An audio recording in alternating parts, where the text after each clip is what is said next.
নমস্কার দর্শক বন্ধুরা, চলে এসেছি কথা ধারাবাহিকের নতুন একটি পর্ব নিয়ে।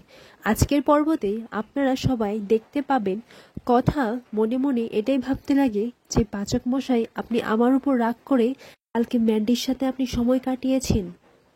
আমার উপর আপনার এত রাগ। কালকে যখন গ্র্যাজুয়েশন ডেতে আমি আপনাকে এত করে কাছে চাইলাম, কিন্তু তাও আপনি থাকলেন না। আমি তো আপনাকে অবিশ্বাস করতে চাইছি না, কিন্তু কাল রাতে তো মান্টুবে আপনার সাথে ছিল, এটা তো সত্যি। এখন তো স্বপন স্যার এই বাড়িতে চলে এসেছি, তার মানে মান্ডবী স্বপন স্যারকে বোঝাতে সক্ষম হয়েছে। এরপর অনিকেত বলে, আচ্ছা ম্যাডির মাথাটা কি পুরো খারাপ হয়ে গেছে? তখন অগ্নি বলে, আমি জাস্ট জানি না। তখন ছোটকা বলে, অগ্নি জানি না বললেই তো হবে না, এটা নিয়ে তো একটা বড় সমস্যা হতে চলেছে। এরপর তো এটা নিয়ে আইনি ব্যবস্থাও হতে পারে। এরপর প্র্যাটি বলে, হ্যাঁ আমরা তো সবাই জানি প্রথম বিয়ে থাকাকালীন দ্বিতীয় বিয়ে করাটা আইনিভাবে অপরাধ, আর এখানে আমাদের কথার হেল্প লাগবে। এটা শুনে কথা বলে, প্রত্যয়দা এসবের মধ্যে আমাকে প্লিজ টেনো না। এটা শুনেই অর্ণা বলে, টেনো না মানে? যতবার বিগ ব্রো তোমার হেল্পের দরকার পড়েছে ততবারই তুমি পিছু হয়েছো, বিগ ব্রোকে লেজে টানিয়েছো। তখন অগ্নি বলে, প্লিজ আমার কারোর প্রয়োজনই নেই, যখন আমি কিছু করেই নি তাহলে আমার কেন হেল্প লাগবে? তখন কথা বলে, অনিকেত দা ওনাকে বলে দাও যে মুখে বললেই সবকিছু সত্যি হয়ে যায় না, উনি যে এই কাজটা করেনি সেটা ওনার প্রমাণ করতে হবে। অগ্নি তো এটা শুনে আরো রেগে যায়, তখন বলে, আমি যখন কোনো ভুল করিনি তাহলে আমার কোনো দরকার নেই কিছু প্রমাণ করার। এইদিকে তো সবাই এটাই নিয়ে চিন্তা করতে লাগে যে স্বপন বাবু শশীভূষণ বাবুকে ঘরে নিয়ে কি কথা বলছেন। সবাই অগ্নিকে শান্ত হয়ে ভাবতে বলে। ঠাম্মি তো দুশ্চিন্তায় পড়ে যায়। ঠাম্মি এটা বলে, আচ্ছা স্বপনবাবু আবার মান্ডবীকে এখানে রাখার কথা বলবেন না তো? হে মা আনন্দী, তুমি এই কোন বিপদে ফেললে? এরপর ঠাম্মি কথাকে বলে, আচ্ছা কথা মা, তুমি আমার দাদুভাইকে অবিশ্বাস করো না তো, আমার দাদুভাই এই কাজ করতে পারে না। এদিকে তো কথাও কিছু বুঝতে পারছে না। কথা বলে, আমি কি বলি বলো তো কর্তা দিদা, কোন মেয়েটাই চাই যে তার সাথে এরকম হোক? মান্ডবীর চাল তো সক্ষম হয়েছে, তাই অন্যদিকে দেখা যায় মান্ডবী চিত্রাকে বলে, আমার অ্যাক্টিংটা কিরকম হয়েছে আন্টি? তখন চিত্রা বলে, খুব দারুণ, আই এম ইমপ্রেসড, তোমার এই অ্যাক্টিং দেখে তোমার উপর আমার বিশ্বাসটা দ্বিগুণ বেড়ে গেছে। ভাবে তুমি আমার কথা মতো অ্যাক্টিংটা চালিয়ে যাও, তাহলেই কথাকলি গুহ এই বাড়ি থেকে আউট, আর তুমি এখানে ইন হয়ে যাবে। কিন্তু হ্যাঁ, সাথে চিত্রা মান্ডবীকে সাবধান করে দেয়। মান্ডবীকে বলে, তুমি নিজে থেকে কিছু করতে চেও না, নিজে থেকে করতে গেলে আবার ফেঁসে যাবে। এমন সময় নিপোর সাথে বাকি সবাই এসে দরজা ধাক্কাচ্ছে। তখন তো চিত্রা আর ম্যান্ডি একটু ঘাবড়ে যায়। চিত্রা বলে, তুমি তাড়াতাড়ি শুয়ে পড়ো, তুমি বেফাস কিন্তু কিছু বলে দিও না, যা বলবে ভেবেচিন্তে বলবে। অগ্নিপো ঘরে আসলে চিত্রা বলে, হ্যাঁ রে অগ্নি, তুই এটা কি করলি বলতো? আমি জানি তুই কথার উপর রাগ করে এটা করেছিস, কিন্তু তুই কি আমাদের বাড়ির মান সম্মানের কথাটাও একবার ভাববি না? এখন লোকের কাছে আমরা কি বলবো বলতো? তুই তুই আমাকে তো বলতে পারতিস। সবটা চারিদিকে জানাজানি হয়ে গেলে সবাইকে আমরা কি বলবো, কিভাবে মুখ দেখাবো? এরপর এভি যখন ম্যান্ডিকে গিয়ে জিজ্ঞেস করছে, কি রে তুই এত বড় নাটকটা কেন করছিস? তখন ম্যান্ডি বলে, এভি আমি নাটক করছি না, কাল রাতে আমাদের বিয়েটা হয়েছে। তোমার যদি বিশ্বাস না হয় তাহলে দাদানের কাছে গিয়ে তুমি ভিডিওটা দেখো। এদিকে দেখা যায় স্বপনবাবু তো দাদানকে ঘরে নিয়ে গেল। তখন স্বপনবাবু বলে, আমি তোমাকে একটা ভিডিও দেখাচ্ছি, আমি তো কিছুই বুঝতে পারছি না যে আমি কি করব, তাই তুমি এই ভিডিওটা দেখো। আমি তো কিছুই ভাবতে পারছি না শশী, আমি তো অগ্নিপকে এতটা ভালোবাসতাম, তারপরে ও এরকম একটা কাজ করলো। আমি জানি আইনতভাবে এই বিয়েটা গ্রাহ্য না, কিন্তু এই মুহূর্তে তো আমি মান্ডবী দিদিভাইকেও সামলাতে পারছি না। এরকম একটা পরিস্থিতিতে আমি আর কার কাছ থেকে পরামর্শ নেব শশী? এবার তুমিই কিছু একটা করো। তখন কর্তা দাদু বলে, আমি কি বলবো আমি কিছুই বুঝতে পারছি না। পালের গোদা গুহবাড়ির সমস্ত মানসম্মান একেবারে ধুলোয় মিশিয়ে দিয়েছে, কিন্তু ওই পালের গোদার আজ একটা হেস্তনেস্ত করেই ছাড়বো। কর্তা দাদু তো এই ভিডিওটা দেখার পর খুবই রেগে যায়। উনি চিৎকার করে করে অগ্নিপকে খুঁজতে থাকে। তখন ঠাম্মি বলে, একটু শান্ত হও। তারপর কর্তা দাদু বলে, কি করে শান্ত হবো রেনু? এখন কথা মাকে কি করে মুখ দেখাবো রেনু? এরপর ছোটকা বলে, আচ্ছা বাবা কি হয়েছে সেটা তো বলবে। তখন কর্তা দাদু আরো রেগে গিয়ে বলে, পালের কোদা সত্যি সত্যি মান্ডবীকে বিয়ে করেছে। তখন ঠাম্মি বলে, তো দাদুভাই তো বলেছে যে ও বিয়ে করেনি। তখন কর্তা দাদু বলে ও মিথ্যে কথা বলছে। এখন তো স্বপনও কিছু বুঝে উঠতে পারছে না, ও তো বারবার আমাকেই জিজ্ঞেস করছে যে কি করবে। ওরও তো লজ্জায় মাথাটা হেট হয়ে আছে। ও যে ভিডিওটা আমাকে দেখিয়েছে সেখানে স্পষ্ট দেখা যাচ্ছে যে অগ্নি মান্ডবীকে বিয়ে করেছে। এরপর অগ্নি আসতেই কর্তা দাদু বলে এসো এসো আমার গুণধর নাতি এসো, তুমি খুব মহান কাজ করেছো, অবশ্য এর থেকে বেশি আর তোমার কাছ থেকে আমি কী বা আশা করব। তখন আবার অগ্নি বলে আমি তো বলেইছি আমি বিয়েটা করিনি। তখন কর্তা দাদু বলে আমি স্পষ্ট স্বপনের কাছে ভিডিও দেখেছি, তুমিই মান্ডবীকে বিয়ে করেছো, তুমিই বিয়ে করেছো আর সেখানে তুমিই আছো। শুনে তো অগ্নি অবাক হয়ে যায়, হোয়াট, ছবি কোত্থেকে আসবে। এরপর কাকিয়া বলে আচ্ছা অগ্নি, কালকে তুমি যেখানে ছিলে সেখানেও তো মান্ডবীও ছিল, তোমরা দুজনে গল্প করছিলে, তারপর কি হয়েছিল। তখন এভিও মনে মনে এটাই ভাবতে লাগে, হ্যাঁ কালকে তো আমরা গল্প করছিলাম, কিন্তু তারপর তারপর আমি কেন কিছু মনে করতে পারছি না।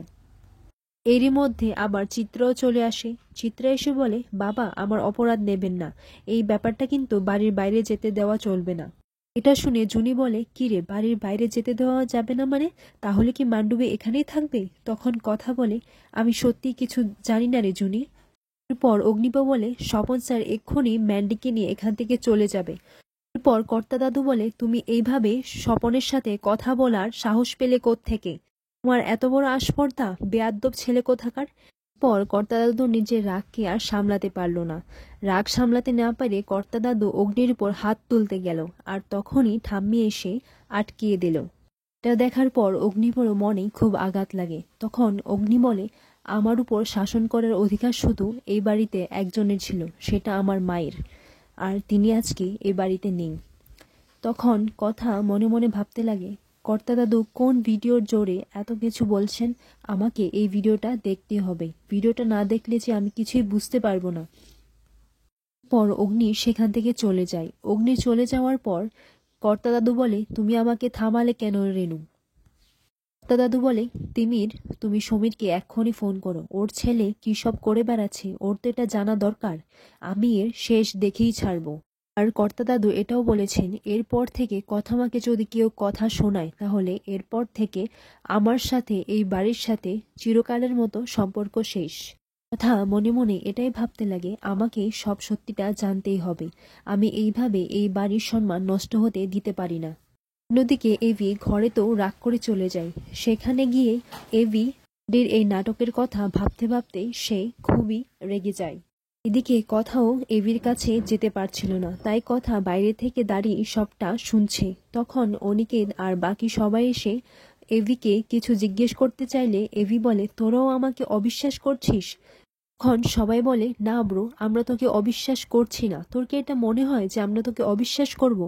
আমরা শুধু এটা জানতে চাইছি যে কাল রাতে কি হয়েছে, কি করে হয়েছে, এটা তো শুধু তুইই বলতে পারবি, প্লিজ একটু মাথা ঠান্ডা করে মনে করার চেষ্টা কর।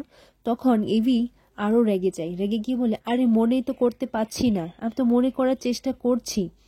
এটা শুনে কথা বাইরে থেকেই মনে মনে বলে উনি তো শুধু কথাগুলির উপর রাগ করতে জানেন আর ওই সব ছাইপাশ গিলতে জানেন। তা জানাজানি হওয়ার পর ঋতুও কথার বাড়ি চলে আসে। বলে কি রে কথা, এভি মান্ডবীকে বিয়ে করেছি। তখন জুনিয়রকে চুপ করাতে গেলেই কথা বলে আর কতজনকে চুপ করাবি তুই। খুব ভালো করেই বুঝতে পারছি যে মান্ডবী খুব বড়সড় একটা ষড়যন্ত্র করেছে, কিন্তু কি করেছে সেটাই তো বুঝতে পারছি না। তার আগে আমাদের সবটা জানতে হবে। আমি তো অনেক আগেই মান্ডবীর চেহারাটা সবার সামনে দেখিয়ে দিয়েছিলাম, তারপরে উনি ওনার মান্ডবীকে ক্যাফেতে রেখেছে, আবার বিশ্বাস করেছে, এখন তো এসব কিছু ভোগ করতেই হবে। পর স্যান্ডি এসে বলে এভি আমি ভিডিওটা নিয়ে এসেছি, তোর ল্যাপটপটা দে। তখন সবাই ল্যাপটপে সে ভিডিওটা প্লে করলে সবাই দেখতে পারে যে হ্যাঁ সত্যি এভি মান্ডবীকে বিয়ে করেছে। ভিডিওটি এরকমই দেখা যাচ্ছে যে মান্ডবীর ইচ্ছের বিরুদ্ধে গিয়ে এভি মান্ডবীকে বিয়ে করছে। তা দেখে এভি আর বাকি সবাই তো একদম চমকে যায়। তখন প্রিয়র্ণা বলে হ্যাঁ রে ব্রো, এটা তো তুই ভিডিওর মধ্যে বিয়ে করছিস মান্ডবীকে, তাও আবার হেসে হেসে। তখন অনিকেত বলে কই দেখি আমার বিশ্বাস হচ্ছে না। তখন অনিকেতও ভিডিওটি দেখে আর বাইরে থেকে কথাও এই ভিডিওটা দেখতে পায়। ভিডিওটা দেখার পর তো অগ্নি নিজেকে সামলাতে পারে না। এরপর অনিকেত কথাকে বলে, কথা তুমি ঘরে আসো। দেখো সত্যি আমার এখনো বিশ্বাস হয় না যে ব্রো এরকম কাজ করেছে। তোমার যদি কিছু বলার থাকে তাহলে তুমি বলো। এটা শুনে অগ্নি বলে, ওর আর কি বলার আছে, আমি জানি সবাই আমাকে অবিশ্বাস করছে, তোরাও করছিস, আরো বেশি করে কর, কারণ আমার কাছে নিজেকে নির্দোষ প্রমাণ করার মতো কোনো কিছুই নেই। আর কি করে নিজেকে নির্দোষ প্রমাণ করব সেটাও ভেবে উঠতে পারছি না। এই ভিডিওতে যা যা দেখানো হয়েছে তার মধ্যে কি হয়েছে, কি করে হয়েছে সেটা আমার কিছুই মনে নেই। আমি সম্পূর্ণ নির্দোষ, কিন্তু আমি জানি তোরা কেউ আমাকে বিশ্বাস করছিস না। তখন কথা মনে মনে ভাবতে লাগে, আমি তো আপনাকে অবিশ্বাস করতে চাইনি পাচক মশাই, কিন্তু আমার অভিমানটা এখানেই যে আপনি আমার উপর রাগ করে আপনি মান্ডবের সাথে সময় কাটিয়েছেন। কিন্তু এখন তো সবার সামনে আপনাকে ছোট হতে দেখে সবাই আপনাকে অবিশ্বাস করছে, এটাও যে মেনে নিতে পারছি না। কাউকে ভালোবাসলে কেউ যদি সবাই তাকে অবিশ্বাস করে তাহলে সেই যন্ত্রণাটা কোথায় সেটা আপনি বুঝবেন না পাচক মশাই। সব ভাবতে ভাবতেই কথা হোঁচট খেয়ে পড়ে যায়, আর তখনই তার চোখে পড়ে তাদের বিয়ের ছবিটা। পর অগ্নির বাবা মানে সমীর বাবু বাড়ি ফিরলে কর্তা দাদু বলে, এখন তো সবটা শুনেছ, তোমার ছেলেকে গিয়ে বোঝাও। তখন অগ্নির বাবা বলে, বাবা আমি তো কিছু বুঝতেই পারছি না, আর বিশ্বাসই করতে পারছি না যে অগ্নি এরকম একটা কাণ্ড করেছে। পর তিনি অগ্নির মায়ের কথা মনে করে বলে, আজকে তুমি থাকলে হয়তো ওকে বোঝাতে পারতে, আমি ওকে গিয়ে কি বলবো বলো তো, ও তো আমাকে সহ্যই করতে পারে না। এইদিকে চিত্রা আর মান্ডবী তো বেশ খুশি। চিত্রা মান্ডবীকে বলে, আমি তোমার এই বাড়িতে পুরোপুরি পাকাভাবে থাকার ব্যবস্থা করে এসেছি।